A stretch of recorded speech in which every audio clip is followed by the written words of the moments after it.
All right. Welcome back to the second episode of Something of a Podcast, the only podcast brave enough to say, you know, I'm something of a podcast myself. I am your host, Mike Gamms, and with me is the extremely talented Kai VonDoom. Say hello, Kai. Oh, good to see y'all. How you feeling this week?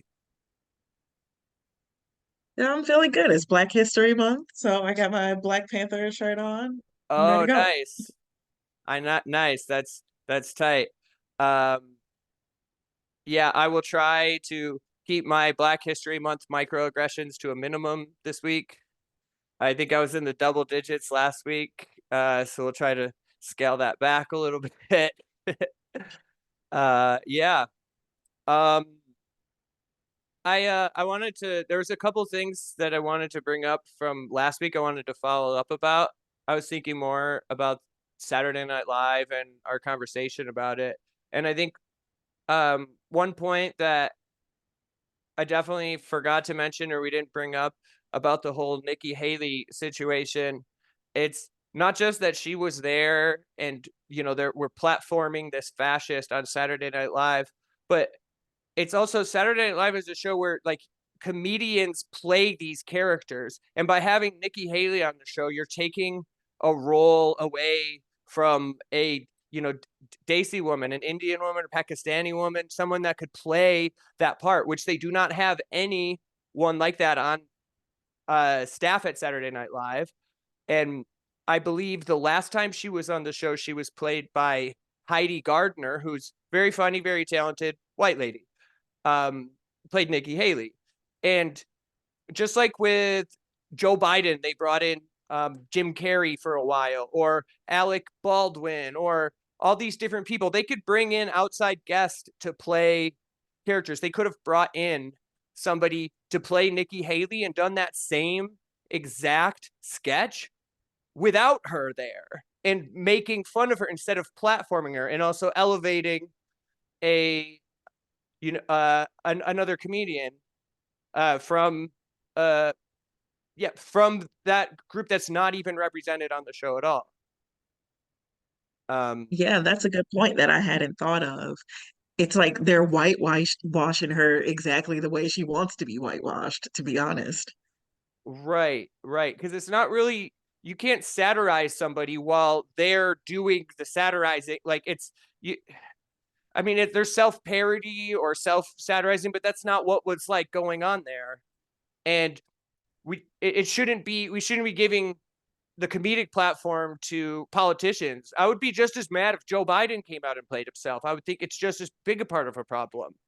Um, and yeah, that's my thoughts on that. But I could complain about Saturday Night Live for hours and hours. It wasn't even on this week. There wasn't a new episode, so I've got nothing new to complain about that I could think of. Oh, I mean, there is the whole that the next episode is going to be hosted by Shane Gillis. There's that whole Oh conversation. yeah. How do you feel about that? I mean, I and well, the cancel cult, quote unquote cancel culture, discourse of it aside about how because for those that don't know, Shane Gillis was hired to be on Saturday Night Live a few years back, and then they very quickly took that job from him when a lot of old spicy tweets and podcast jokes and racist stuff came out that Shane Gillis had put out. And without even discussing that whole thing yet, I'm offended that Shane Gillis is hosting Saturday Night Live because he has not earned that. He's nowhere near big enough to be hosting Saturday Night Live. The whole reason he's getting the job is because of the situation that happened before. It feels like a save face or like trying to because he is not that accomplished of a stand-up comedian that he should be hosting Saturday Night Live. Right? What do you think about that? I think his special has been doing pretty well on Netflix, but I don't think the average person who watches SNL even knows who Shane Gillis is. So it is a pretty interesting choice. I'm gonna watch it either way, and Yeah, I guess I'll reserve my judgment until then. But it does beg the question, how famous do you have to be to host SNL? yeah, true. Um, Because if you're funny, does that trump being famous? Should comedians just be able to host if they're not that famous? I don't know. If right. he was good enough to almost be a writer, why can't he host playing devil's advocate? Yeah. Um, yeah, yeah, okay. That's probably right. I guess there isn't a rule that says somebody has to be, super famous to host Saturday Night Live. And I don't really care about the sanctity of the hosting position or something like that. Like, no, I just think it's odd because like I said, he doesn't seem like he's that he just doesn't seem like that known of a person to be hosting. But I guess they're trying to Yeah, bring his audience to Saturday Night Live. That's more what the thing is. Like the hosts aren't just for the show; they're to bring in people. That's why they have celebrity hosts and celebrity musicians because it brings in their audience. So it'll be interesting to see how it goes. It will also be interesting to see what, if and what Bowen Yang's response or reaction is to all this because I'm not sure if we talked about it last week or if we just talked about it in person. Um, but a couple weeks ago, during the closing credits of Saturday Night Live, Dave Chappelle showed up. Did you see that, Kai? yeah. Yeah, I yeah. got So around to watching that. yeah, for some reason he was just in the goodbyes at the end of the show when everyone's waving and he's standing off to the side. And in that clip, in the goodbyes, you could see Bowen Yang standing in the back corner, separated himself from the group.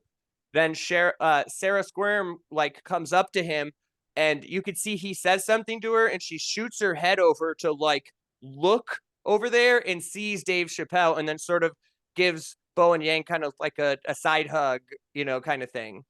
And it'll be interesting to see because he has of the cast members, he's taken somewhat of a stand or spoken out a little bit about some of the things that are going on there. So it'll be interesting to see what his response is to Boeing or to Shane Gillis hosting, particularly because I think that a lot of Shane Gillis's the stuff that he got quote unquote canceled for before was anti-Asian jokes, and Bowen is the Mhm. only Asian cast member of Saturday Night Live, so be Yeah. interesting.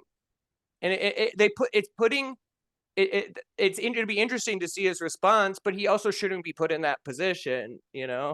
It's unfair that they have Dave Chappelle come out. It's unfair that they, had Donald Trump host. It's unfair that they had Nikki Haley there. It's unfair that they are going to have Shane Gillis and but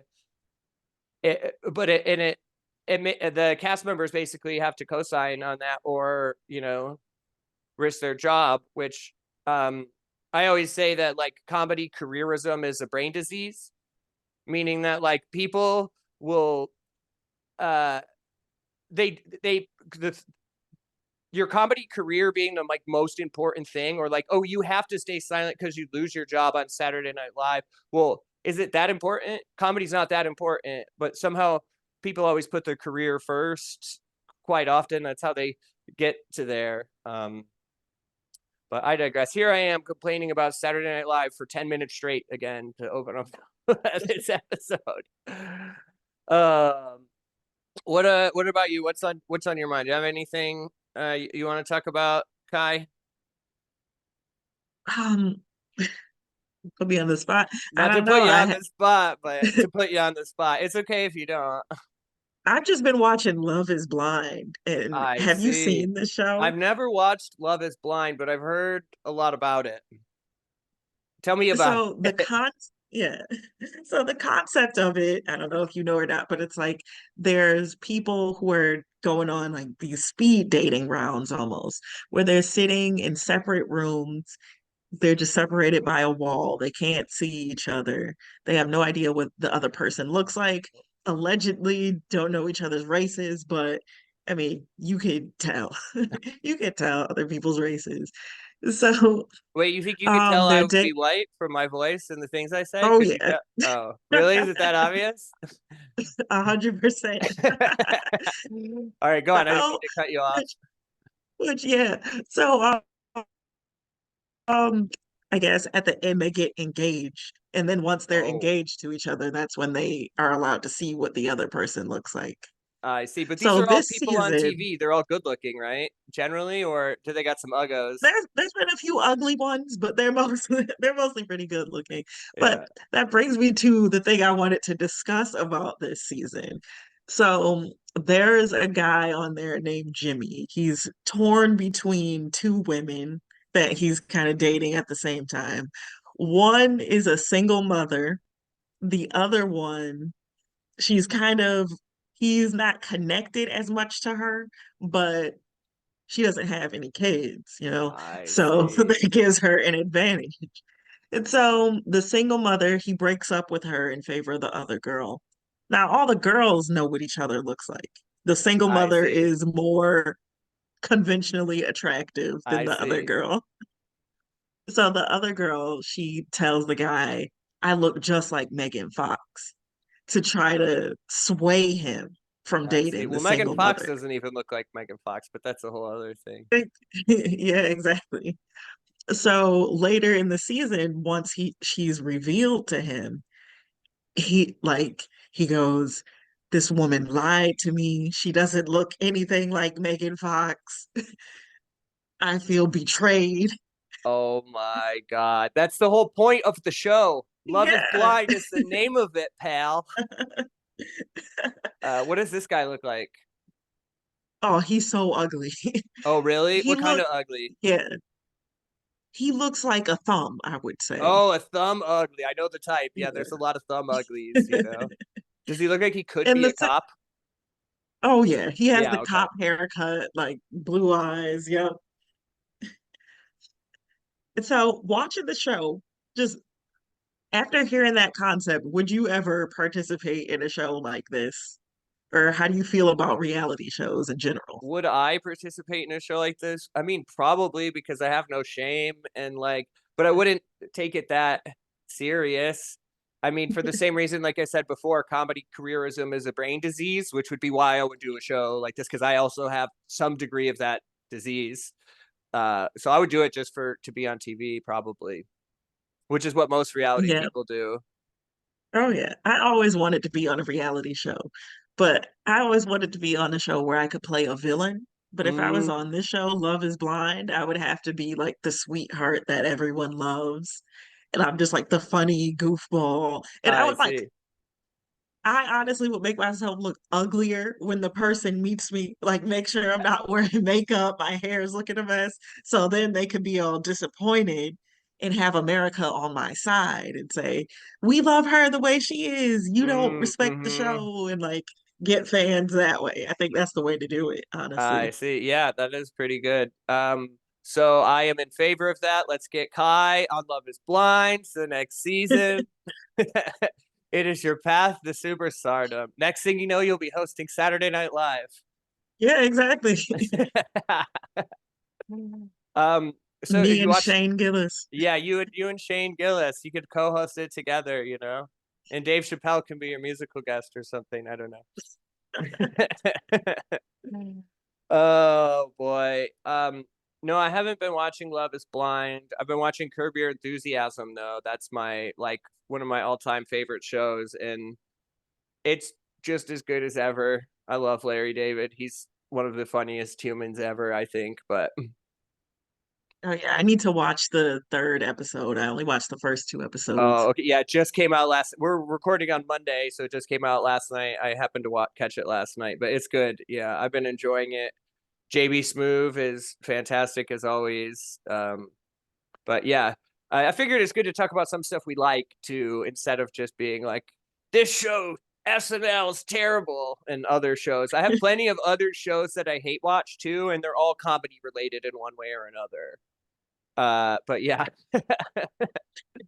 um, but yeah, so Let's see here. How do I want to translate? Speaking of hate watching, and also speaking of being blind, uh, the two of us, we saw the movie Madam Web last week. Greatest movie of all time. Yeah, I am very much team Madam Web. How about you, Kai? This movie is awful. I love it. Yes, exactly. Yeah, we may be the only two people on Earth that likes this movie. Well, I do know a couple other, but um, almost universally across the board, it's been panned by everybody. Even the like people that the YouTube channels I watch that are kind of Marvel shills, quote unquote, that like everything, or at least their first video they put out is at least neutral and doesn't dog the thing. And then they do a review after. They do like a breakdown video that's like, neutral. On this one, doesn't exist. All the first videos every channel put out is like, this is the worst movie ever made and all this stuff, and they hate it, hate it, hate it. But I have a lot of thoughts about this movie, um, and I would like to discuss them with you and our audience of here. So first off, I think we need to discuss the timeline of the movie Madam Web. Um, it's quite perplexing, but I think it all in the end. I've been thinking about this since we saw it about 4 or 5 days ago, and it makes more sense to me now than it did before. But a rough Okay. rundown of the timeline is opening scene 1970. It's Madam Web's mother, and it's the scene where she gives birth to Madam Web. We see her birth in the beginning, 1970s.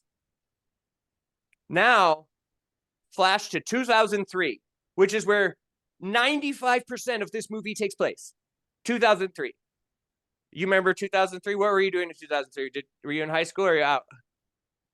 I was 11 years old in 2003. How? Wow. Okay. Yeah, okay. Interesting. I was 17, but that's fine. 16 actually. Hey, hey, hey. Um 2003 though is the majority of this movie takes place in 2003, which is Dakota Johnson, the main character, Madam Web. She is her age in 2003.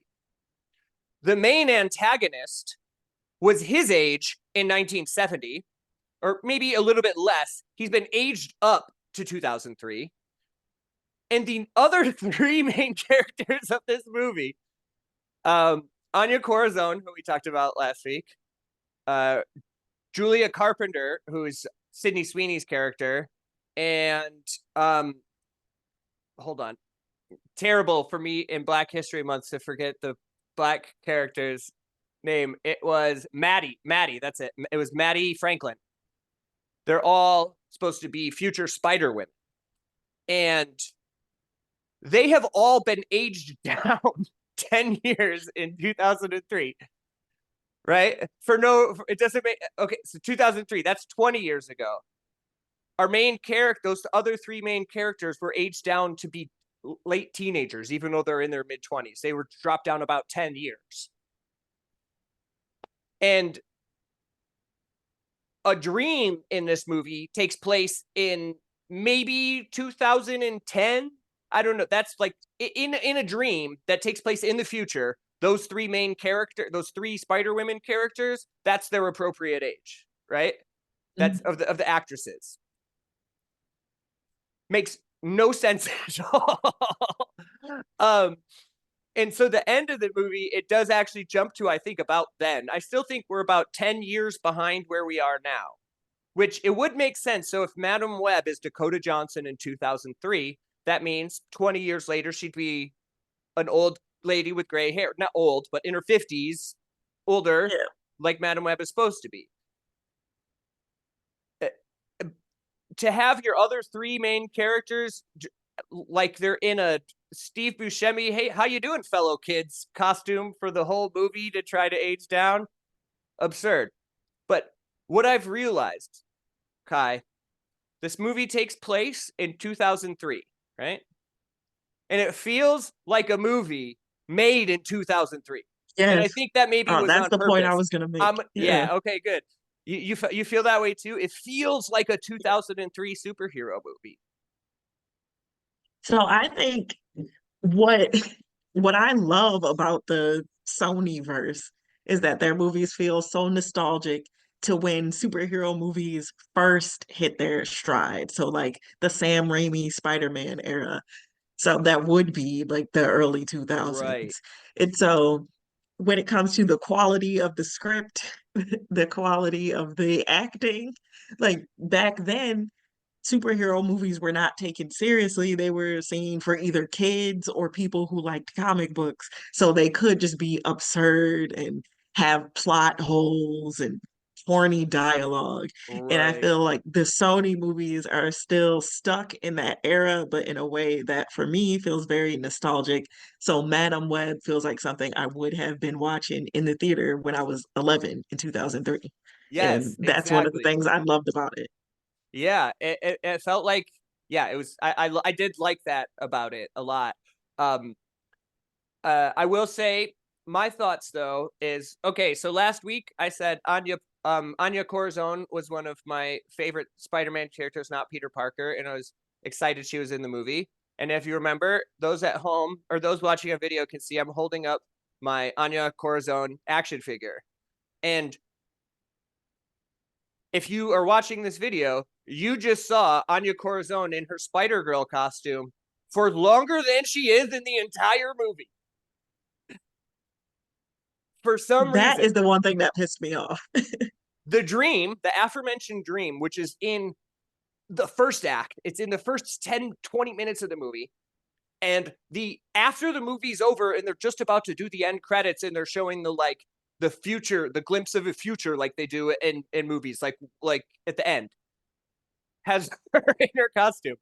So I would even say if you're not watching this on video, if you're listening to just the audio, you have seen Anya Corazon in her Spider Girl costume for 3 seconds less than if you saw the movie. Because that's it. And so, and I think that's the movie more people want to see is like the next movie with Madam Web and her team of Spider Girls, Spider Women, whatever. I think they'll probably go Spider Women, Spider Woman is Maddie, Spider Girl is Julia, and Aranja is probably going to be Anya Corazon because they do that's what another name for her. But that movie seems more interesting. So I have my big brain thought on Madam Web is that the opposite of many of the Disney Plus MCU shows is I feel like this movie would have been better as a series because you Yeah. need the second half of it. Like I feel like we watched half of a movie or 2/3 of a movie. Even if this were a 30-minute show, right, where you had 30-minute episodes, 2 hour movie, that's 4 episodes. We need at least two more. Like this could have been a 6 episode miniseries, just like Echo was, and it would have been great. But I think we need more of that. I wanted more of it, but I think it would have been better as a limited series. But I feel like this movie, the plot of the movie should be the first two episodes. If this would have been four episodes in and we didn't yeah, get superheroes, I would be upset. It's a yeah, superhero movie with no superheroes. yeah, for sure. It is. It's very interesting choice. But the another funny thing about the aging of it, right, is all these people. There's like people that Sydney Sweeney is one of the big draws. She's like hugely popular. People really love her. She's really popular, but she's dressed down, and I'm pretty sure wearing a chest binder for a majority of the movie because they're trying to make her look younger. So like any of the horny dudes that went to this movie expecting to see, you know, curvy Sydney Sweeney, you're not getting that because she's aged down the entire movie. Um, yeah, but I did enjoy it. I had a lot of fun. It felt a lot like Doctor Strange too. It had those Doctor Strange elements of the like psychedelic mind trip kind of stuff, but the Sony version of it. It felt like like we said, a 2003 movie, not like a Sam Raimi movie, but a movie that would come out the same time. It did kind of Yeah. feel almost like a Sam Raimi like movie, but just the same time, but not a Sam Raimi movie because it would have been good. Like I would have liked to see this exact, like this movie made by Sam Raimi in 2003. That would be interesting. Um, I would like to see this movie made by Sam Raimi now, where he's putting in like more horror elements I like guess he that would be did in Doctor Doctor Strange, right? Yeah, Strange. exactly. Yeah, yeah. Sorry, I didn't mean to cut you off. I'm in Black History Month too. Stepping on you. So like um, I actually before this I just rewatched the episode of the Spider-Man animated series where Peter Parker first meets Madam Web. the And animated series so from the 90s. Yeah. yes, Oh, when he first meets Madam Web and she shows, oh my God, that's so good. yeah. So rewatching that, I'm just like I'm so disappointed that we didn't get that version of her where it is like obviously that comes with age and her being more used to her powers and seeing so many different timelines and being exposed to that for so long that she would become a different person. But this Mhm. version of Cassandra Webb, where she just does not care about anybody. I remember there was one scene that was really funny to me where the girls are first realizing that, someone's chasing them and trying to kill them. And they're asking her, like, who is this? Why is anyone trying to kill me? And she just goes, shut up, leave me alone. You're asking too many questions. And I'm just thinking, of course someone's gonna ask you who's trying to kill them. What are you talking about? It's so funny. Um, I'm not much of a fan of her, Dakota Johnson. I'll be honest. Her acting wasn't good in this movie. I don't even know what, like, I was gonna say, I don't even know what she's from or what I'm supposed to know her from. But that actually does 50 bring Shades me of Grey. 50 Shades of Grey. That's her main Mhm. role. But this does bring me to my next point, which is a serious knock on this movie. It takes it down, even though I very much liked it. It absolutely fails the Nepo baby test, where, as we know, our lead star here, Dakota Johnson, is Don Johnson and Melanie Griffin's daughter. Double Nepo baby, right? Yeah. Then, uh, what's her name? Mary Parker, right? Is that which is spoiler, okay.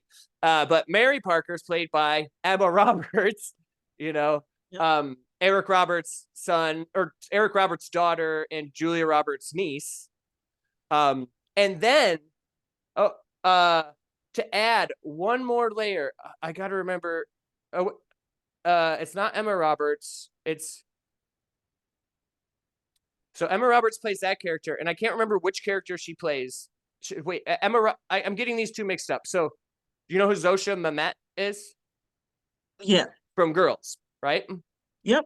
Also, huge nepo baby. Her father is David Mamet, a famous screenwriter, playwright, Hmm. director, and I can't remember. I'm getting the two characters that Emma Roberts and Zosha Mamet played mixed up. I can't remember which played which right now at this moment, but they both were also in the movie. So that's at least three strikes just right out the gate on the nepo baby scale.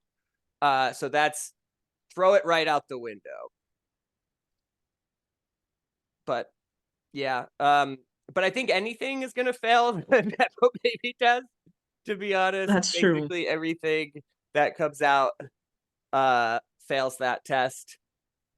And yeah, I mean, I could go into a whole rant about Saturday Night Live right here too, because Dakota Johnson hosted Saturday Night Live prior to um uh Ayo's hosting, but not worth it at this point. We could get into that at a future date where I could talk more and more and more about how much I dislike the things I dislike about Saturday Night Live. But yeah, so Madam Web, I I give it 4 out of 4. No, I can't rate a movie. I don't know. I'm not gonna give it a score. I was trying to come up with something clever, but uh yeah, I got nothing. Yeah, no, I can't possibly rate this movie. I just have so many questions still. Like the villain, what does he do? Like, how did he become rich? He didn't sell the Right. spider or anything. He still has it. Yeah, I So, don't understand that, and the aging of him too, because he's supposed to be yeah, the age of her mother, but then like Yeah, it's very confusing. The timeline. his age doesn't make sense. The woman in the beginning who he slept with and was trying to kill him, why? Like Oh what? yeah, I forgot about that. He was not very. He did not come off cross well in this one either. The the all, actor. I'm looking up his all of name his right now. dialogue was yeah, all his dialogue was badly dubbed over. Like it just a lot was going on. Yeah, he was playing Ezekiel Sims, and Tahar Rahim is the name. But I don't know what I'm supposed to know him from. He's French. He's a French actor. And while I'm looking at the cast list here, there's two other points I think I would mention that maybe are positive. Adam Scott is in the movie, which Adam Scott is always great. I do like Adam Scott. And much to our surprise, Mike Epps. What did you think when you Yes. saw Mike Epps on Shout out screen? Mike Epps. Yeah, him. I wish he had a chance to be funny in this movie. I know he does. Like he He didn't has have any no good jokes, lines. nothing. What a Mm-mm. waste. Right. Uh, and him and Shannon Sharp have squashed their beef, so we're allowed to be pro Mike Epps. I mean, not that I wouldn't be, you know. I mean, yeah, but yeah. So I think we've probably about exhausted all the things there is to say about Madam Web here. Um, what do you think? Should we take a break and then come back and we could talk about our top three black superheroes? Yeah, let's do it. Yeah, okay, cool. Well, we will be right back in a moment.